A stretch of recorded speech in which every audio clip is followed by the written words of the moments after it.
what's the point, Mm. period? And I thought, that sucks. And, for me, suicide was not going to be an option because I had just seen my dad attempt it when I was 11.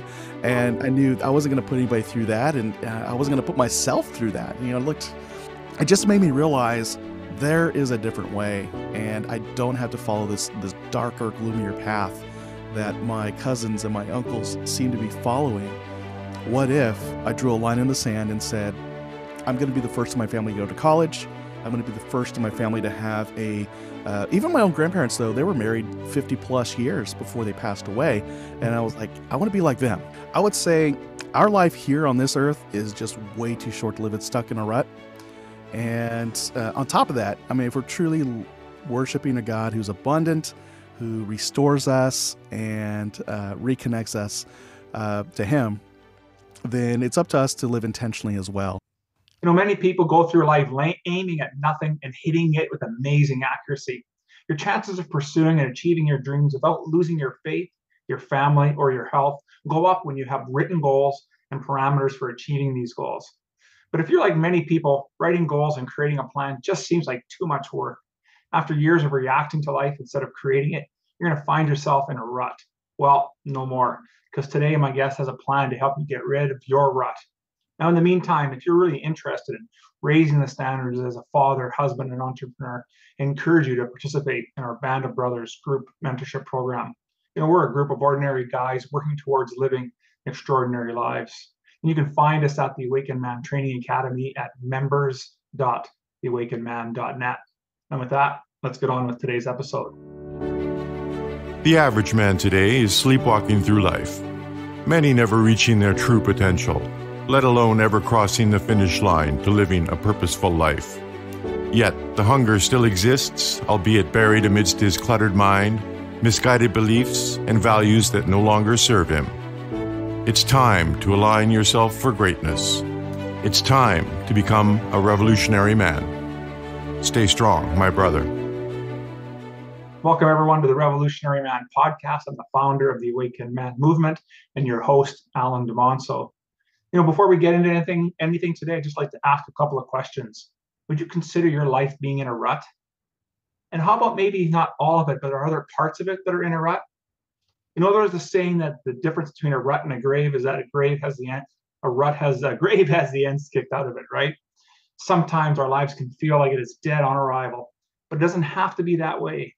Yes, it takes some work and, of course, some responsibility. And the effort is worth it, isn't it? And I think so. So today, my guest is going to show how he got out of his rut and create a system for anyone else to do the same. Allow me to introduce my guest. Jerry Dugan is a CEO and senior consultant for BTR Impact LLC, and that's a consulting and training company focused on helping leaders define success on their terms so they can live fulfilled, meaningful lives with impact and not lose their faith, their family, or their health. Now, since 2015, Jerry has been a host and producer of Beyond the Rut podcast, a show that shares the encouraging stories and practical advice to help pull listeners out of their ruts and live into lives worth living. It's not enough just to get out of rut. He wants you to live way beyond it. Welcome to the show, Jerry. How are things, my brother? Oh, man. Alan, thank you. That was like officially the coolest intro I've ever had as a guest on a show. I'm like, wow, this guy's pretty cool. I'm like, oh, he's talking about me. So, well, thank you. Took me a moment. I got to tell you, I really enjoyed, getting prepared for this show today and looking at the work that you're doing, and it's such valuable work, and I just think it's just so amazing. And in my work here with the Awakened Man, we always talk about all of us being in our own hero's journey, or our hero's quest, as we call it. And getting in a rut can be part of that hero's journey. So now that I've said that, now how about your story? And tell us a little bit about a particular time in your life when you were challenged and maybe you felt lost and knew things had to change. What did you do? And how did that experience shape who you are, who you are today, and the work that you're doing? Oh, man. So there have been a number of times in my life where I felt stuck in life, or that maybe there isn't anything better ahead of me. It started at a young age. When I was 11, my parents divorced, kind of got picked on a little bit by my extended family, called half-breed, gook, boat person. It was just like lots of rejection from the family that should have taken me in and helped me heal through a tough time.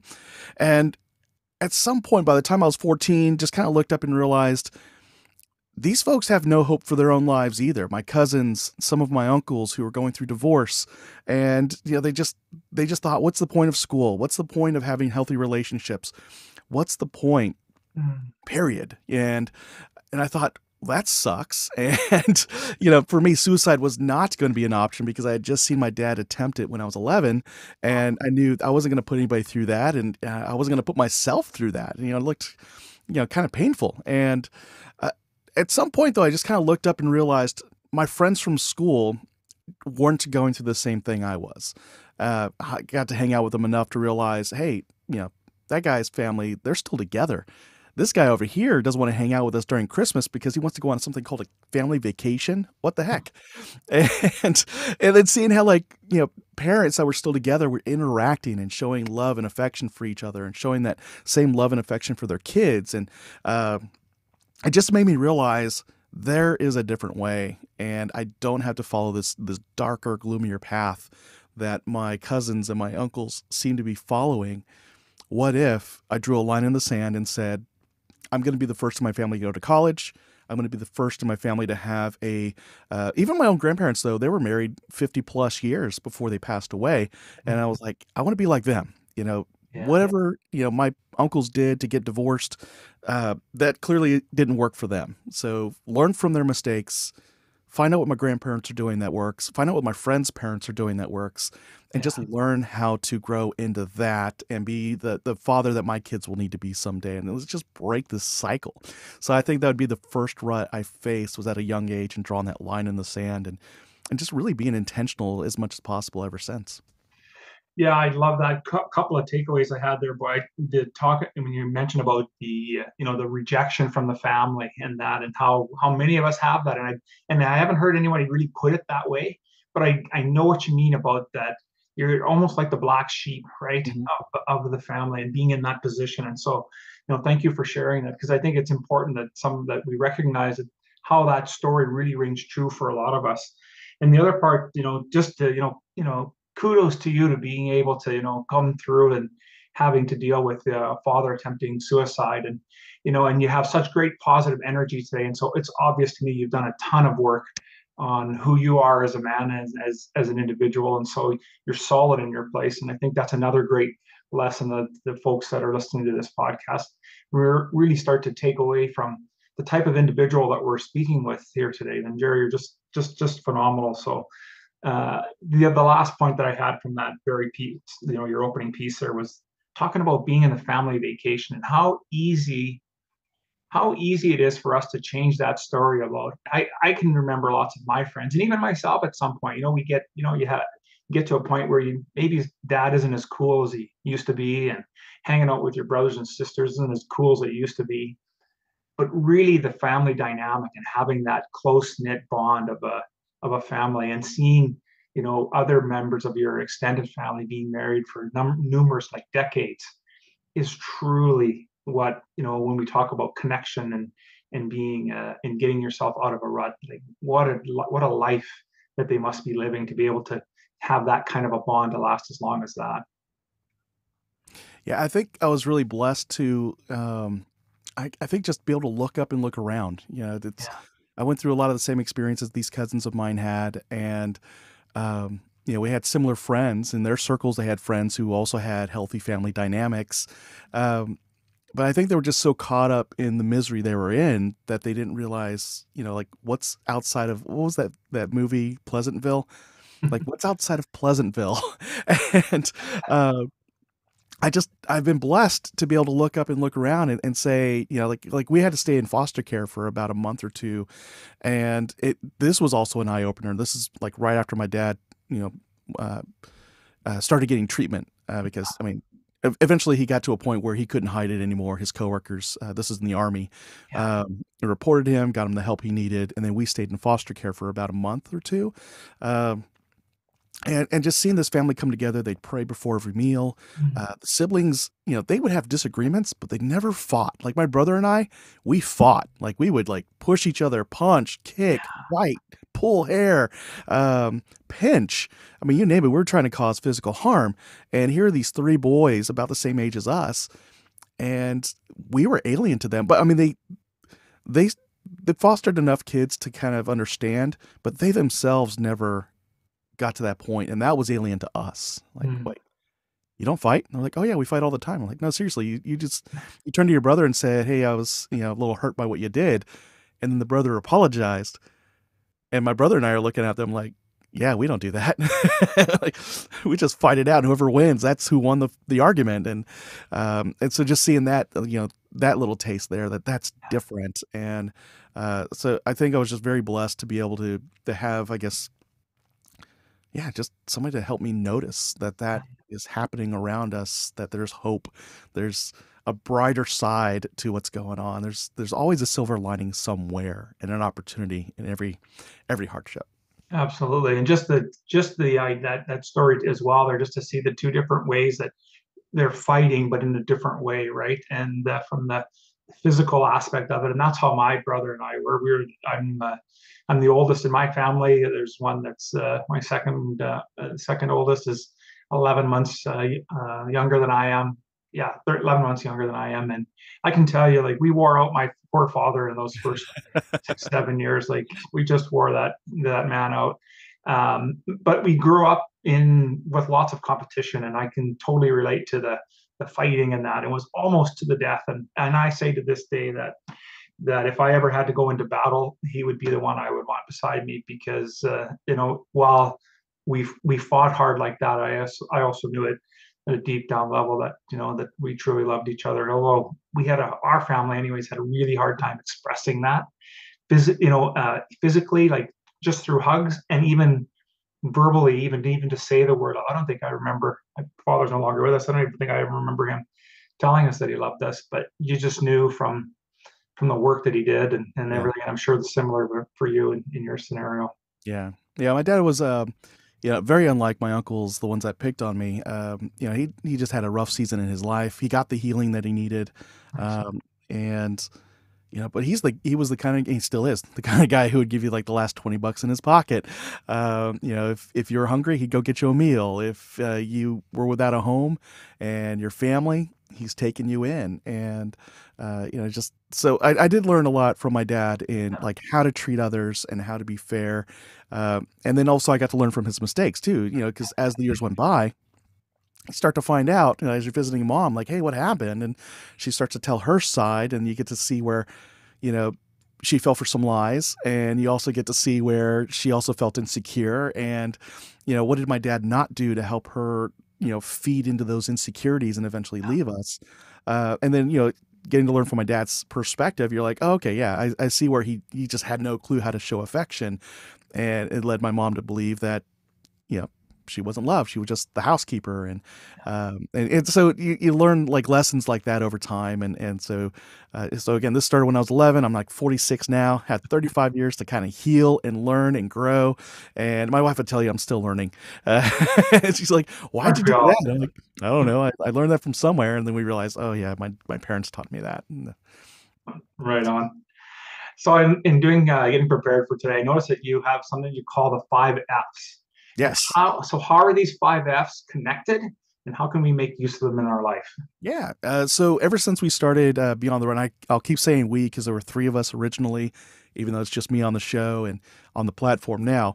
But for us to have a fulfilled life, to have contentment, to in a sense have balance, there are 5 areas of our lives we should look at, and that's our faith, our family, our fitness. That includes mental wellness. And even spiritual health, our finances, and then our outlook on future possibility. We gotta have a belief that things can get better, that they can grow, that we can make the world a better place, kind of make heaven here on earth in a sense. So those 5 Fs, they're kind of connected as a circle. At the same time, they're in order of priority. So for us, our faith is the first thing. If all else fails, take a look at your faith walk. Are you spending time in prayer and in God's word on a regular basis? Are you taking time to meditate on that, to reflect on how your life is connecting to what you're reading? If you're struggling with something, are you looking at what would Jesus want this, want to have happen in this arena? Am I treating my wife like a child of God? Am I treating my children as children that God has entrusted in me? They're adults now, so I think we did okay. Neither of them went to prison, so There far. you go. So yeah, faith first and foremost, and then family, and then within family, my marriage relationship first and foremost above my own children. And that used to hurt our kids' feelings initially because they're like, how could you not put us first? And we're like, well, seriously, you want to have safety, and you want that emotional safety, you want that financial safety and security, and you need to know that mom and dad are always on the same page. Even when we're not, we're going to get there before we work with you on anything. And that alone gave our kids a strong sense of family safety, emotional safety throughout their whole lives. And, it even served as an example for their friends, which was kind of cool. We didn't expect that. But, like my son, he's like a teenager and he says, "I love you, Dad." And I can hear as I'm walking away, his friends saying, "Did you just tell your dad you love him?" And he was like, "Yeah, so what?" And they're like, "I've never told my dad I love him, and I never heard it from him. And your dad said it back like it was no big deal." And my son, he was like, "Yeah, so?" Like to him, it was no big deal. It really wasn't. And so Normal, right? yeah, for them, and that's what we wanted ever since before my wife and I got married. That was the kind of environment we wanted for our kids. So that's family, the fitness part. So our physical health, our emotional health, even our spiritual health. So taking a look at that on a regular basis. Our finances. We don't have to make tons of money, but we have to manage what we have very well. So getting rid of debt, especially consumer debt, very big, very important, but also saving that nest egg for emergencies and investments for the future, like retirement. And then future possibility, what are we growing into? And, if any one of those areas are out of whack, it starts to impact the other areas. So like, marital problems tend to revolve around money issues, or money issues exacerbate family issues. And, fitness issues could lead to money problems, or maybe you're stressing about money problems. And so wherever you're feeling stuck in life somewhere, somehow, if you look at each of those 5 circles, it'll help you pinpoint what is going on in my life, and then which of these things is the root cause, and then how do I fix it?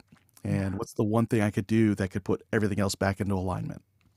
Love that, and really like that framework of the just a little different take on the wheel of life concept. And what I really appreciate what you're saying is that, and is just the story about your children going, well, how come we're not first? And really understanding that when the chips are down, there needs to be something greater than who we are in order to help to rise, to lift us up over that challenge. And while family is so important, and it's not like it's God here and family is so far behind, but it's something has to be that protector, that overriding piece that helps bring stability for yourself and for the family. So I really like what you've done with that structure, and I'm sure you do a lot of great work within that in your programs. Let me ask about what do we do if we feel like we're stuck and we're in this rut? We've been sitting in it for a little while now. Like, do you have any words of advice, or how would you coach somebody if they were stuck in a rut and to get themselves out of it? Kind of a 3-step journey in a sense. And I use this when I do leadership coaching as well. And that is, the first thing we got to do is look at what is happening. So we take a look at those 5 F's. What is going on in each of those circles? Not even like what's going on that's wrong, like just an inventory. What is happening right now? How's your faith walk going?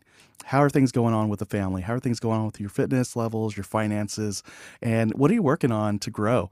And from that, it gives you a good assessment of what's going on in your life. And then, and from there, something will come up. We're working on a heavy project at work. I've been asked to work, 70 hours a week, no overtime or anything. It's just if we want to put food on the table. That's what we're expected to do. And so you get this work issue, which kind of falls in the finance circle. So the demands to earn that paycheck, the demands of that job are putting a strain on your health and your family life. And you're like, okay. So from there, you start to recognize that rut, and in this example, it's extra hours at the workplace. So you can start to dig a little bit deeper. Is this a temporary thing, or is this more of a permanent fixture? What's going on that's causing these long hours at the office kind of thing? Is it my own personal drive? Am I avoiding something and working these long hours? So, it's recognizing that rut and really diving deep to know what's going on in that rut. The second phase is understanding where I want to be. So that is also, having an understanding in those 5 circles, those 5 F's. What do I want the ideal to be for my faith walk, my family, my fitness levels, finances, and future possibility? And then I start to recognize and see the gap. So there's where I am, there's where I really want to be. And it's that discord or that disconnect, that gap between the two that's causing the issue. So now, in understanding where I want to be, what is it I need to do differently? Do I need to get rid of something? Do I need to add something? Do I need to do something differently? What is it? And what is the expected outcome to get there? And once I've got that mapped out, is it something I need to do daily, weekly, monthly? So you're setting goals, micro goals, long-term goals, whatever they need to be. And then the third thing is you take action. So that having to spell out RUT, recognize the rut you're in, understand where you want to be, take action to get there. And then as you're taking action, you're measuring your progress. So I'm a big fan of journaling. Just had an episode this week with a guy named John Lee Dumas. We talked about journaling to help achieve your goals. And that helps you just see what your progress is like. So what are your measurables to know you're on the right track? If it's a fitness thing, is it walking so many miles? Is it going to the gym so many days, exercise so many days a week? If it's, in this particular case, we're talking about working late. Is it a timeline? A project needs to get done as soon as possible so that we can go back to normal? Or is it just intentionally checking out of work on time, and then each day you do that, that's like a big check mark, and kind of measure the impact of leaving that early. So there you have it. Yeah. I was like, is there more? No, that's pretty much it. RUT, take action and track the results. I was going to say that's a great way of putting it together. I love that, with recognition, understanding, and then taking action makes the set plan simple yet still challenging, right? Because we're still forcing ourselves to look exactly at where we're at. And we kind of say it a little bit differently here at the Awakened Man. We talk about we need to be able, I know you're ready for change, or you'll know you're ready for change when you're ready to take responsibility for where you are in life, for who you are in life, and for whom you aspire to become. Very similar idea, right? And it all starts from that. When we can get there and get to that place, then we know we're on the right path in being able to correct some of the challenges that we're faced with. Yeah. And a lot of times it helps to also think about what is at stake if nothing changes. So, if I do nothing differently and I keep working these long hours, what is that impact on my faith life, my family life, fitness, and so on?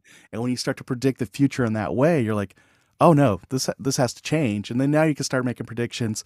If everything is fixed, what do I have at stake to gain as a result in these 5 areas? And then it helps give you that emotional drive, that why to push forward and get it done. Absolutely. Nothing better, nothing more powerful than a strong why, totally, totally like that. Also, in looking and doing some work, I see that servant leadership is really a really powerful piece, and it happens to be one of our core 12 virtues that we practice here at the Awakened Man. So tell me a little bit about your concepts of servant leadership and how you use it to strengthen your marriage. Yeah. So for me, servant leadership is essentially the way Jesus led. When you look at how he treated the 12 disciples, other than the times where he had to kind of chastise them and say, you have little faith, seriously, come on, you can walk on water, get out here. So there are those moments. So he's got to discipline them and teach them and so on. But then the thing that stands out also is that he did things like he would forgive them and he'd restore them.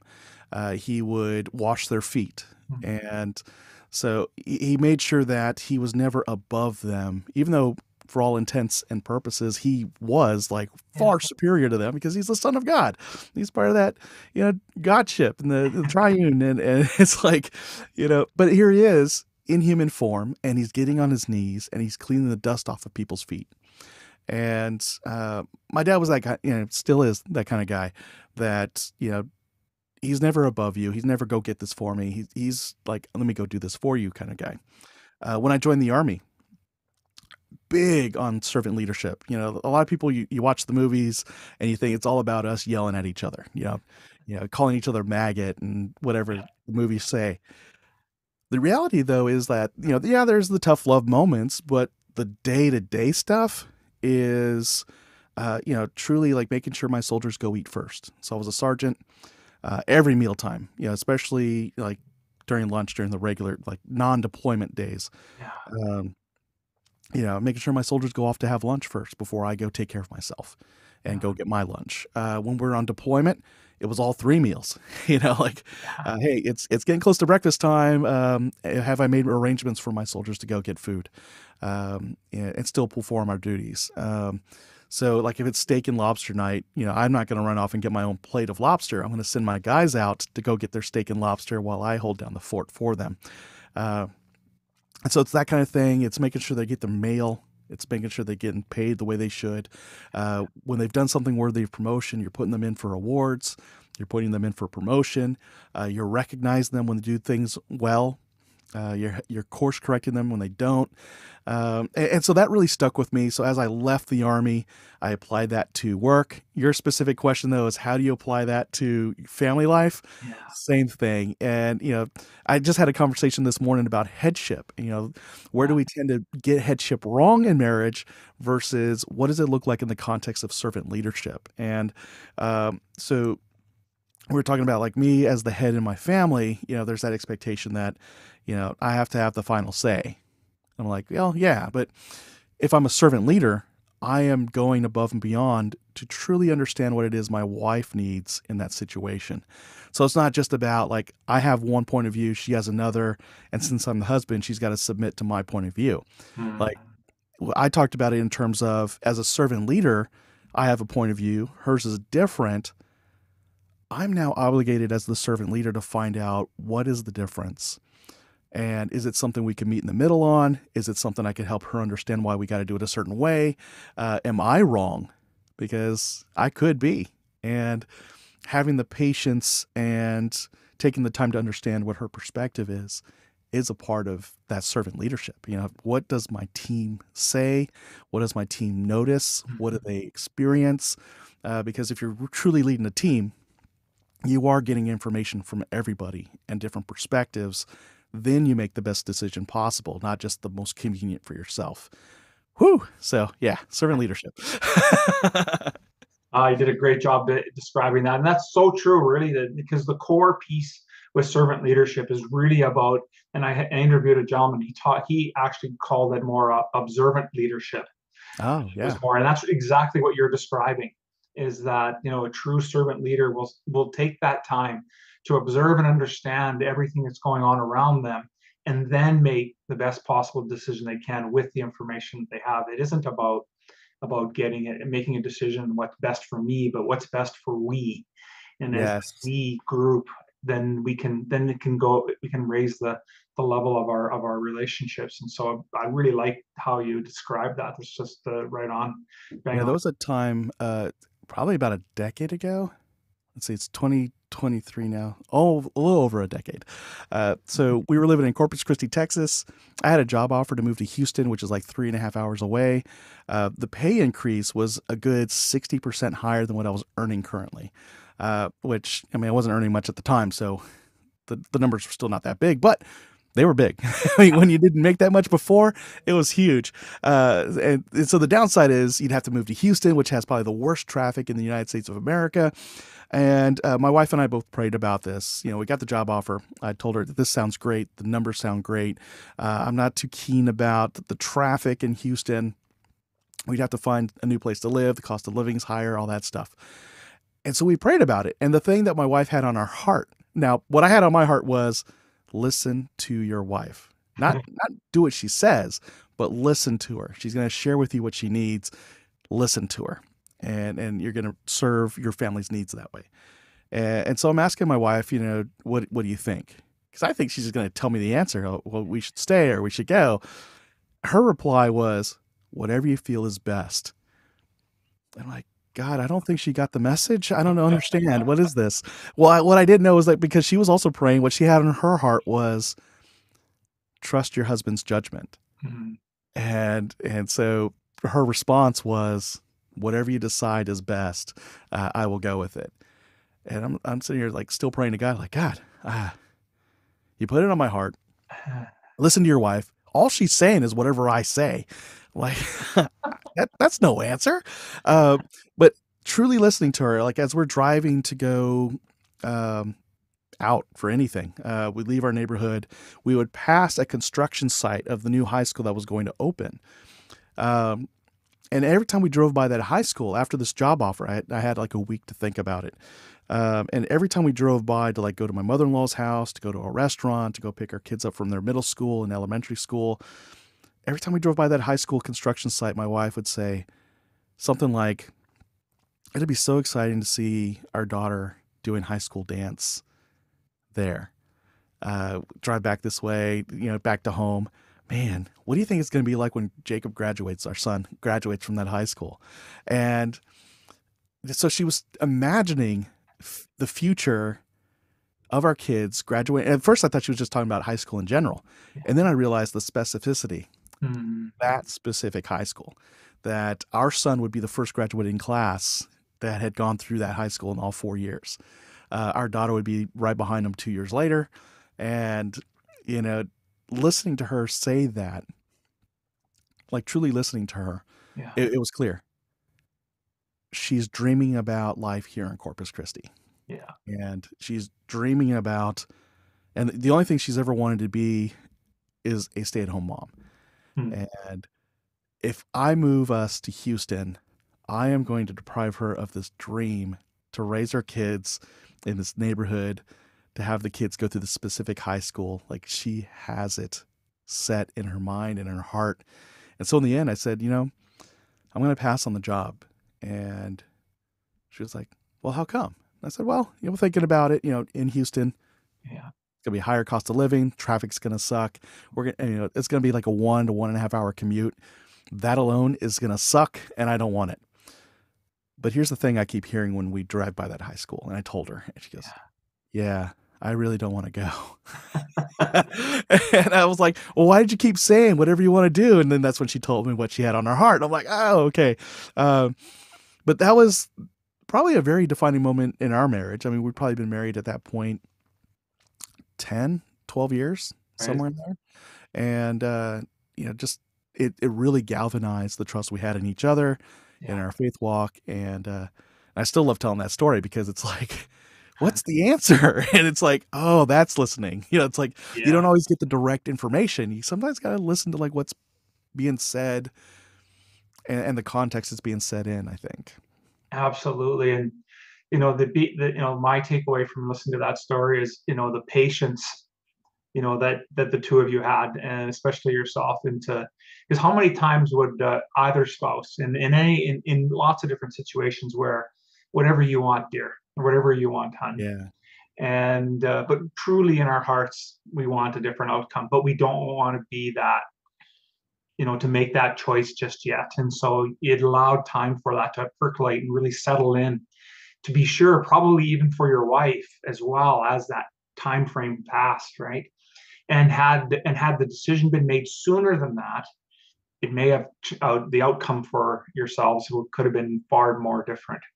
And I think that's, just the epitome of truly what servant leadership is. It doesn't mean, making decisions mean that you have to make that right away just because you think you have all the information. There's time for it to marinate. And that's a big decision, to pack up a family and move. Like I know my father had to struggle and do that with us when we were young, just as I was going into high school. And, and I couldn't imagine being in that position. I haven't had to make that call in my raising my family. So it's definitely a nerve-wracking decision, because it totally changes the dynamic of the family for sure. Yeah.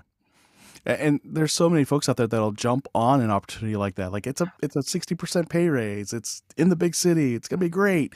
It's a title that we never had before, and to get there and realize it's putting a bigger strain on the family than it was supposed to.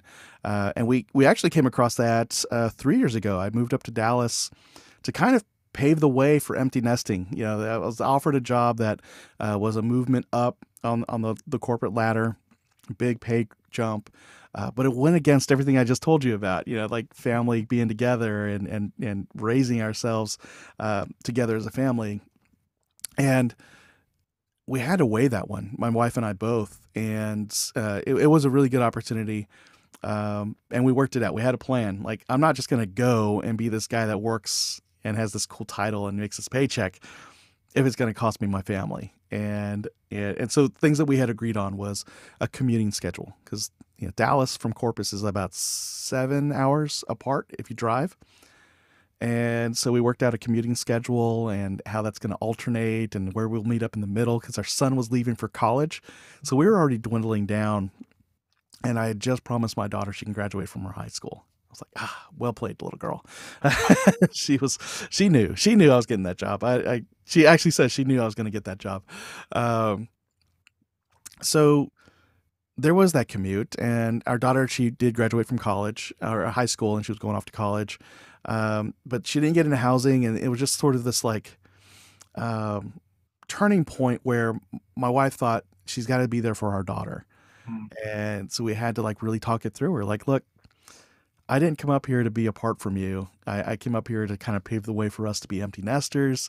I'd really rather you have you come up here. Our daughter's gonna be fine. She's 18. We raised her well, and I mean, she's our baby girl though. Like it pained me to say it. Like I was like, she's got to know I love her. She's my favorite daughter. You know, 'cause I only have one daughter, but and I'm like, she'll be okay. She's got a support system down there. You know, grandma's down there. Her brother still lives in that town. She's got friends at the school. She will be okay as long as we keep paying that rent for that dorm room she's in. Yeah. If we stop, then, you know, she's got to live with grandma and she'll be mad at us. She'll be fine. You know, come on up. And so it was a big leap of faith for my wife. Yeah. She didn't want to at first because, again, we're leaving our baby. And she came up within 2 weeks. She was like, what daughter? I'm just... In case my daughter hears this, no, gotcha. Yeah. But I mean, the thing was like the arrangement was always I had the willingness to quit my job, give up the apartment, and go back to Corpus Christi if Yes. it came down to losing the family. And that was something that blew my boss's mind, like you wouldn't believe. Like he always thought that he had that leverage. Like this guy, he wants the job, he wants the money, and I'm like, no. If I'm feeling family strain, I will give up this job. I will break my lease, and I'll go home. And he's like, what will you do? Deliver pizzas. I mean, we're getting rid of our debt, and we don't have to worry about how much money comes in. And that's the beauty of financial freedom. And he's like, huh. And so that was always something for us, was that if it was going to cost us the most important relationships we have, it's not worth having. And so that was, sure. yeah. Yeah, I completely agree with you. And that really leads into the next thing I want to talk about, and that's about how, as you know, especially for men, that you know we have these milestones, these ideas these things that we want to achieve in our life, and whether that's and you're talking about getting a pay raise or promotion, you know, climbing the proverbial corporate ladder, whatever that piece is, but it's always something that is. You know, it's outside of ourselves, and ultimately, it doesn't necessarily bring us happiness. So, why do you think that? Why is it that you think that we do that, and why is it that we chase these external things in our lives?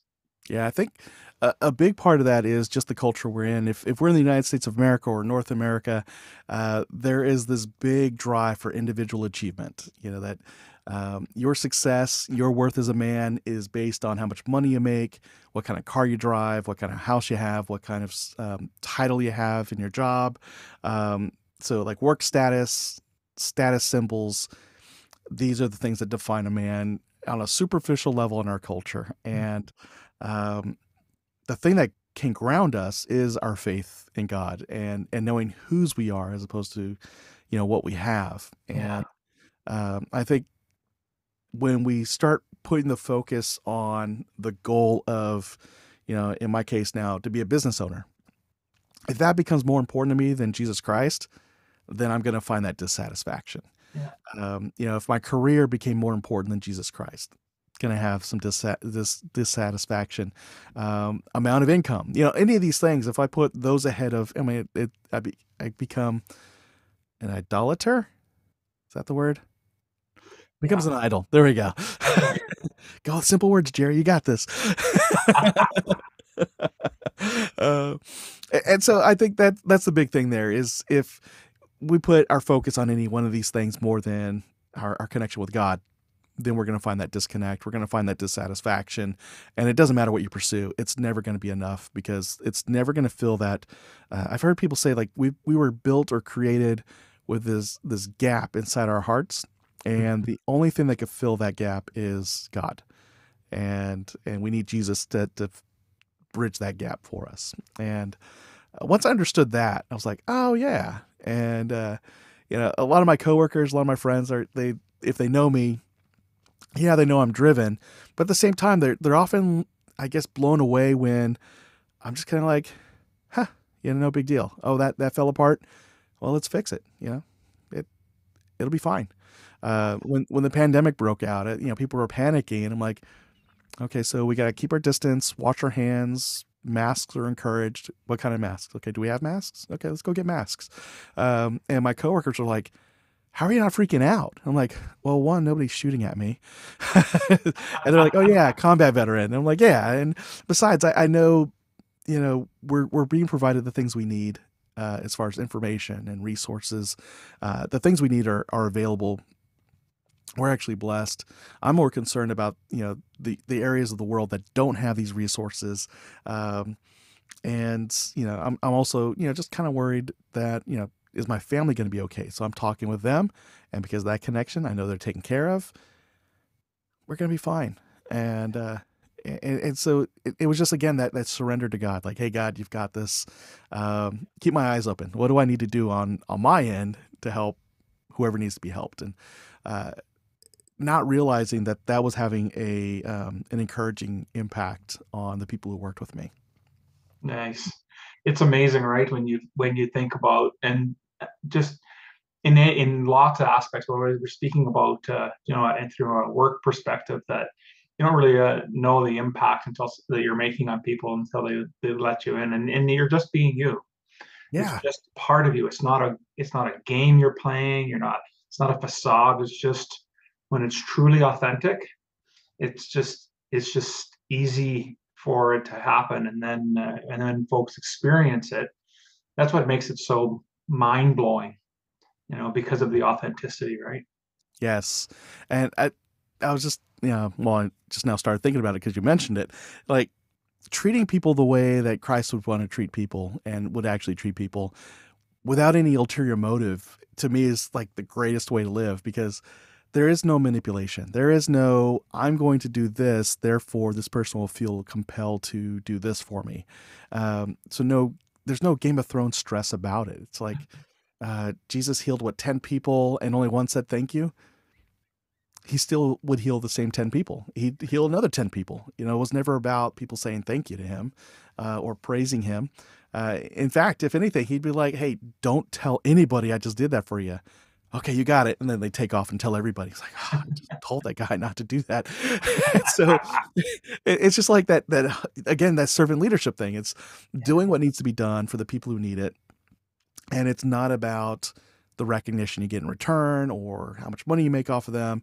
I know in the economies we live in that, you've got to earn a living, but treating people well, treating them with respect, I think, trumps all that stuff. And I just love living that way.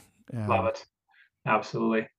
I just want to go back a little bit. We were talking a little bit about your marriage and some of the decisions you're making, and then you used a word there about submission.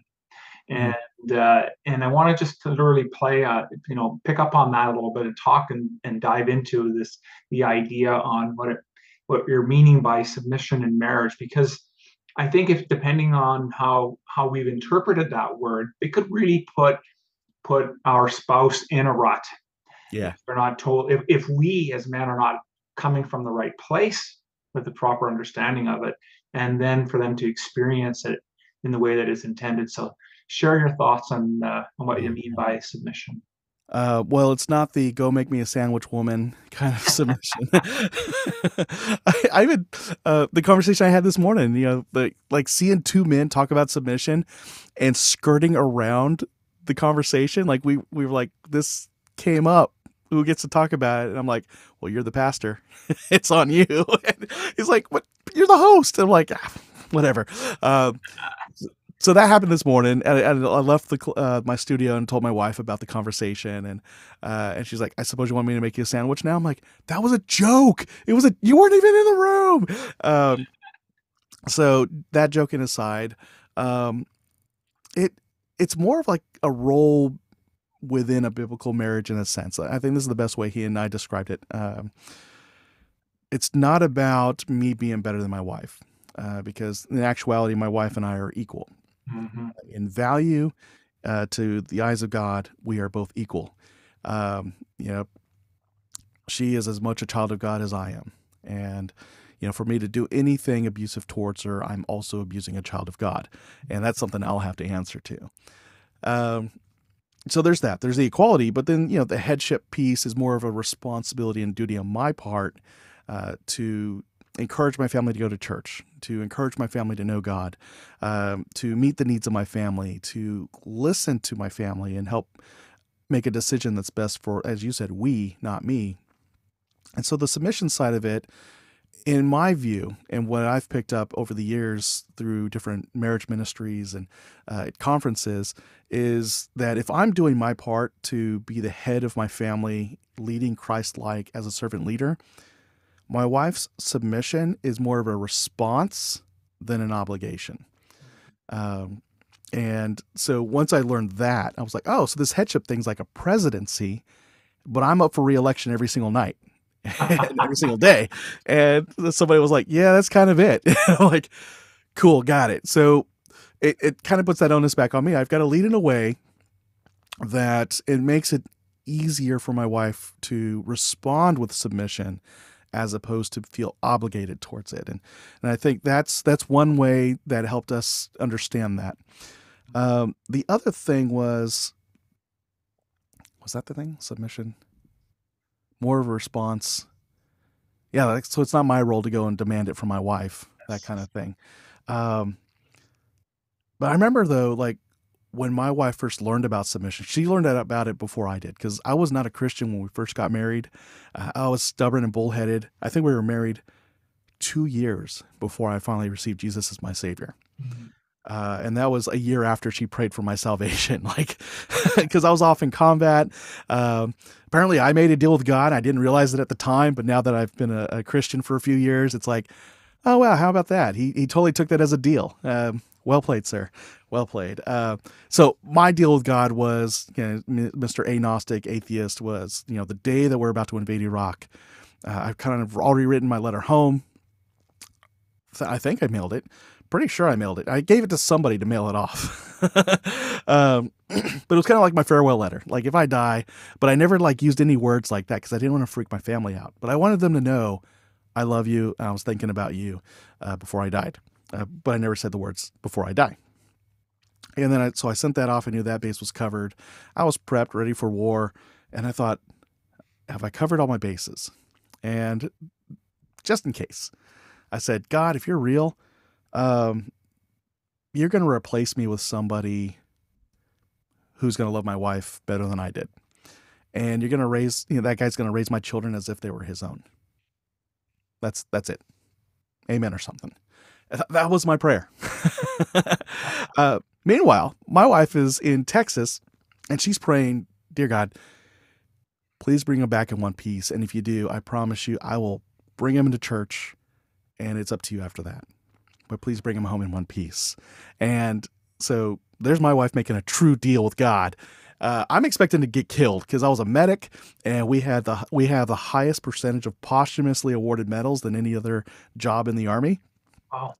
And I was the guy who was always getting killed in training exercises. So I'm like, oh, I am dead meat. Like, I am toast. And we're an artillery unit, so we don't shoot bullets. We shoot artillery at each other.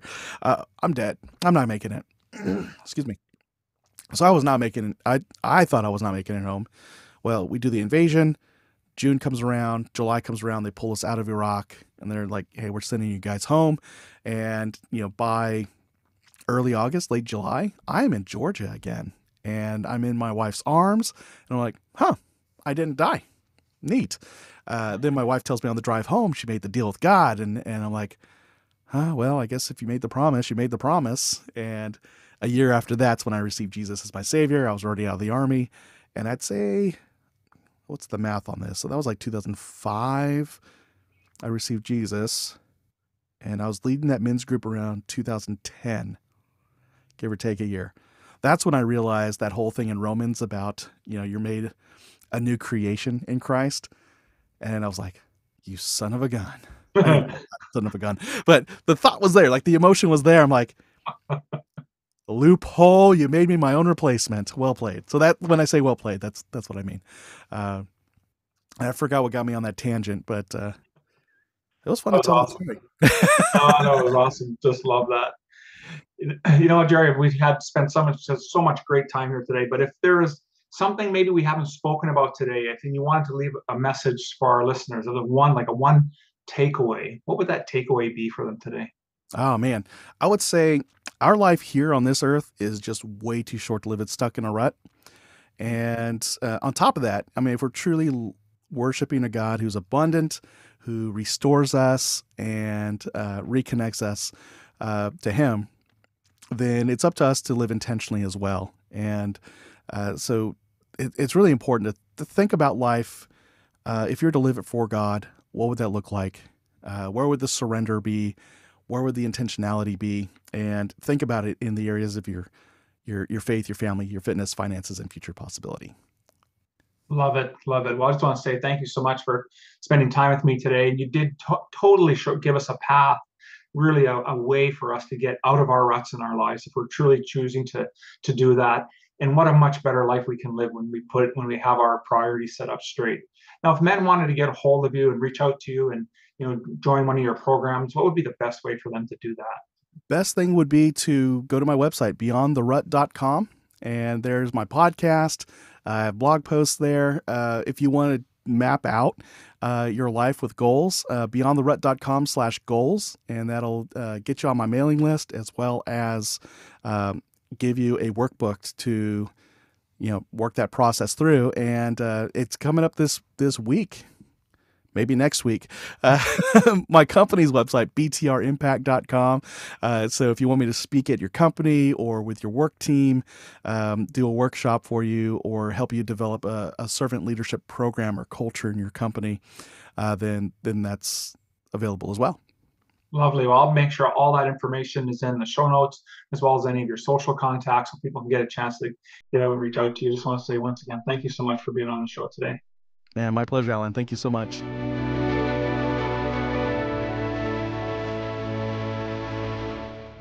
Thank you for listening to the Revolutionary Man podcast. Are you ready to own your destiny? To become more the man you are destined to be? Join the brotherhood that is The Awakened Man at theawakenedman.net and start forging a new destiny today.